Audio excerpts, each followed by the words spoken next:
میں supreme court سے بھی متقاضی ہوں، خدا را آپ جانے والے ہیں، آپ کم از کم اس کی توہین عدالت کا ارتکاب میں آپ 5 اشخاص کو اندر کر دیں، آئندہ کوئی جرات نہیں کرے گا۔ اس وقت کے وزیر اعظم، اس وقت کے وزیر قانون خزانہ، اس وقت کے وزیر داخلہ، اس وقت کے وزیر دفاع اور اس وقت کے وزیر قانون، یہ 5 ہیں، ان کو آپ چاہے ٹل دی رائزنگ آف دی کورٹ کر کے ڈسکوالیفائی کر دیں، کسی کو ضرورت نہیں ہوگی آئندہ کوئی ایسا کام کرے گا۔ ابھی انہوں نے کل مجھے ایڈیشنل آئی جی کا فون آیا اور اس نے کہا جی آپ کا بیان لینا ہے، یہ جو چودھری پرویز الہی کو اٹھایا گیا ہے اس میں ہائی کورٹ نے انکوائری کی ہے، اور میں نے کہا اتنی اوقات ہے پہلے تم یہ تو بتاؤ۔ ہائی کورٹ کو بھی میں نے کہا، اور میں نے وہ آئی جی کو کہنے لگے کہ آپ انکوائری کریں، تو میں نے کہا بولے آلے دے آرائی ہوئے چور تو ہوئے سائیں، میں نے سرائکی میں ہی کہا، اور میں نے کہا سائیں جو چور ہے آپ اسی کو جو ہے ذمہ دے رہے ہیں کہ وہ انکوائری کر کے آپ کے آگے کیا وہ انکوائری کرے گا۔ ایک دفعہ ہائی کورٹ ان کو سزائیں دے دے، اس ڈی آئی جی کو جو بھیجا گیا تھا اس کو کہ جا کے حفاظت سے گھر پہنچا کے آؤ، اس ایس پی کو جو ساتھ تھا، دونوں ساتھ تھے، ایک، اور اس آئی جی کو جو کہتا ہے مجھے پتہ ہی نہیں ہے وہ چودھری پرویز الہی کہاں ہے، واہ تغافل عارفانہ کی انتہا ہے۔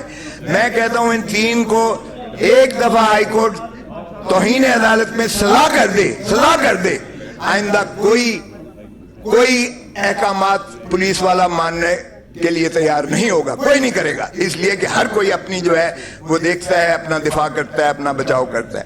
اور یہ غلامی کیوں ان کو بھیجا گیا اور گنڈوں نے اسے گھر کے باہر سے اس کو اٹھایا، ڈی آئی جی کی موجودگی میں، ایس پی کی موجودگی میں، جنہوں نے منڈا سے مارے ہوئے تھے، اور پولیس والے ساتھ جو ہے شیشہ کھڑکی کھول کر ان کو فیسیلیٹیٹ کر رہے ہیں، ڈی آئی جن کو ہائی کورٹ نے حکم دیا تھا۔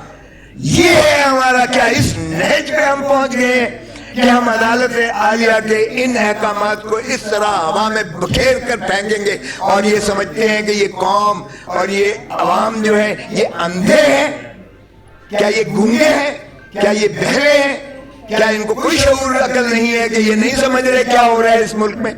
بہت خوبصورت باتیں کی میرے بلوچستان والے بھائی نے بھی، بہت اچھا کیا۔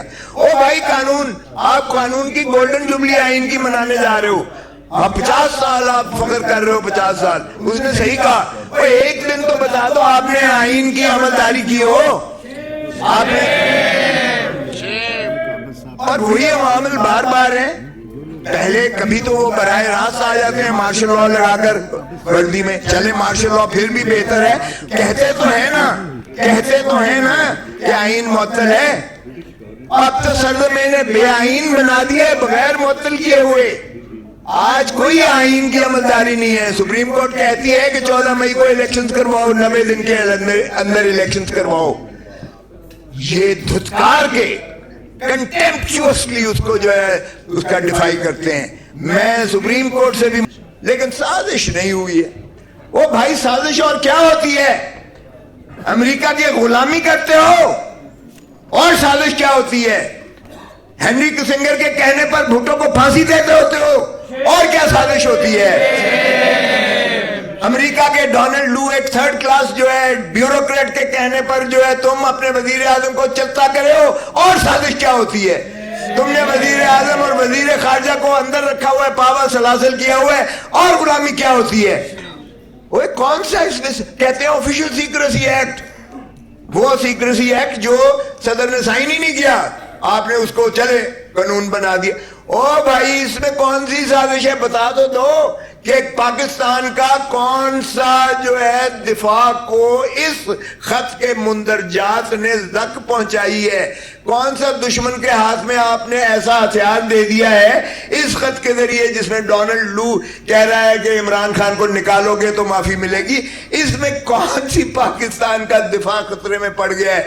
آفیشل سیکریسی ایکٹ میں آپ نے اندر کر دیا ہے عمران خان کو۔ جب ایک کیس میں بیل ہوتی ہے جو میں نے کروائی، اور وہ بھی چیف جسٹس کے ساتھ میری اچھی خاصی جو ہے گرما سردی ہوئی کہ جناب یہ کیا آپ کر رہے ہیں، یہ ہے اس قابل اس لائق یہ جو سزا ہے کہ اس کو جواز رکھا جائے. جورسڈکشنل انکیپیسٹی ہے, کمپلینٹ انکمپیٹنٹ ہے, میعاد گزر چکی ہے, پھر بھی آپ کے اور بلڈوز کر کے بغیر دفاع دیے بغیر بحث سنے ہوئے سزا کر رہے ہیں.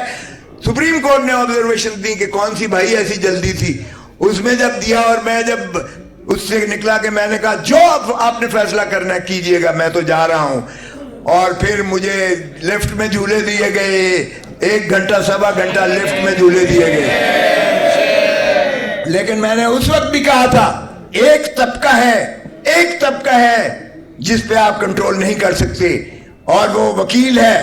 اور آج آپ نے اس کو بھی مارنے کی پوری کوشش کی, لیکن میں نے کہا میں مر بھی جاتا تو کالا کوٹ نہیں مرتا تھا, کالا کوٹ زندہ ہے. زندہ ہے وکلا, زندہ ہے, زندہ ہے وکلا, زندہ ہے, زندہ ہے, زندہ ہے وکلا, زندہ ہے, زندہ ہے وکلا, زندہ ہے, زندہ ہے وکلا, زندہ ہے. کھوسا صاحب قدم بڑھاؤ, ہم تمہارے ساتھ ہیں. آپ قدم بڑھاؤ, ہم تمہارے ساتھ ہیں. خان صاحب قدم بڑھاؤ, ہم تمہارے ساتھ ہیں. تو یہ کیا سمجھتے ہیں اس طرح سے کیا آپ وکیل کی آواز کو دبا دیں گے؟ کیا آپ کا خیال ہے اس طرح سے وکیل جو ہے دبک کے گھر میں بیٹھ کے چھپ جائے گا؟ آپ نے میرے گھر پہ پھول جھڑیاں برسائیں, بھلے کرتے رہیں. آپ نے یہ کیا, اس کے بعد جو کچھ ہوا میری موجودگی میں, جس طرح سے ایک 75 سال کے شخص کو جس کو ہائی کورٹ کہہ رہی ہے کہ اس کو حفاظت سے گھر پہنچا کے آؤ, ایس ڈی آئی جی کی ڈیوٹی لگائی گئی, ایس پی کی ڈیوٹی لگائی گئی. اس دھرتی ماں کا الامان پہلے کبھی ایسا نہ دیکھا تھا. میں تو 1.25 گھنٹے کی لفٹ کی ایک اس میں مجھے جتنی گھٹن کا احساس ہوا, مجھے محسوس ہوا کہ 25 کروڑ عوام کس قدر اذیت کرب اور گھٹن سے کس قدر گھٹن سے گزر رہے ہیں. میرا اس کے مقابلے میں میرے ساتھ جو 17-18 لوگ تھے, مجھے ان کی سفوکیشن بھول گئی. مجھے اس قوم کے 25 کروڑ عوام کی اس گھٹن کا احساس ہوا جس گھٹن سے آج گزر رہے ہیں. صحیح موازنہ کیا گیا قبرستان کا, زندہ کا اور مردہ کا. واقعی مردہ کا کوئی احساس نہیں ہوتا ہے. زندہ قومیں, آپ جیسی زندہ ماشاءاللہ قومیں, یہ گھٹن کے اس توڑ کے پھینکیں گی انشاءاللہ, آپ دیکھیں گے. حیرت ہوتی ہے کہ اس ملک میں نہ کوئی آئین ہے, نہ کوئی قانون ہے, نہ کوئی عدلیہ ہے, اور شیرازہ بکھیر کے رکھ دیا گیا ہے اس ملک کا. جس شخص نے یعنی اس ملک کو ایٹم بام دیا تو ہینری کسنگر نے دھمکی دی اسے کہ بھٹو تم باز آ جاؤ, اس کو بند کر دو پروگرام کو, ورنہ تمہیں عبرت کا نشان بنائیں گے. ہم نے ہینری کسنگر کو کچھ نہیں کیا, ہم نے امریکہ کو کچھ نہیں دیکھا. ہمارے ہی جنرل ضیاء الحق نے مولوی مشتاق کے ساتھ مل کے بھٹو کو پھانسی دے کے عبرت کا نشان بنا دیا. شرمناک ہے. آج ایک ڈونلڈ لو نے, ایک 3rd کلاس بیوروکریٹ جو امریکہ کا ہے, ہمارے امبیسڈر مجید کو دھمکی دیتا ہے کہ اگر تم نے عمران خان کو نکال دیا تو امریکہ تمہیں معاف کر دے گا. غلام ہے نا, غلام ہیں ہم امریکہ کے, آج سے نہیں اس وقت سے غلام ہی کر رہے ہیں نا. اور پھر دیکھیں ہم نے ڈونلڈ لو کی اس بات کو کیسے مانا. ہم نے پرائم منسٹر کو چلتا کیا, پہلی بات ہم نے ڈونلڈ لو کی اور امریکہ کی غلامی کی یہ ثبوت دیا. اور پھر یہیں ترا نہیں ہوا ختم, انہوں نے کہا نا ان کو پابا سلاسل کرو, ان کو جیلوں میں ٹھوسو. وزیر اعظم کو جیل میں ٹھوک دیا گیا, وزیر خارجہ کو اور ان ساروں کو جیل میں. یہ ہے سائفر. او بھائی, بجائے اس کے تم ڈونلڈ لو کے خلاف تم ایکشن لو. تمہاری نیشنل سیکیورٹی کاؤنسل نے 2 مرتبہ کہا blatant interference into the affairs of Pakistan, اور اسٹرانگ ڈیموش لکھو. وہ بھی لکھا گیا. ایک دفعہ عمران خان کی وزارت عظمیٰ کے دوران میں سارے سربراہان کے جو افواج پاکستان کے تھے ان کی شراکت اور شمولیت میں یہ فتویٰ دیا گیا. اور دوسری مرتبہ شہباز شریف کی وزارت عظمیٰ میں بھی نیشنل سیکیورٹی کونسل نے اعادہ کیا اس بات کا جس میں افواج پاکستان کے سربراہان موجود تھے. اور اس وقت سابقہ وزیر اعظم اس نے جا کے نیشنل اسمبلی میں کہا کہ یہ سائفر ایک حقیقت ہے جو پاکستان کی جو ہے مداخلت ہوئی ہے.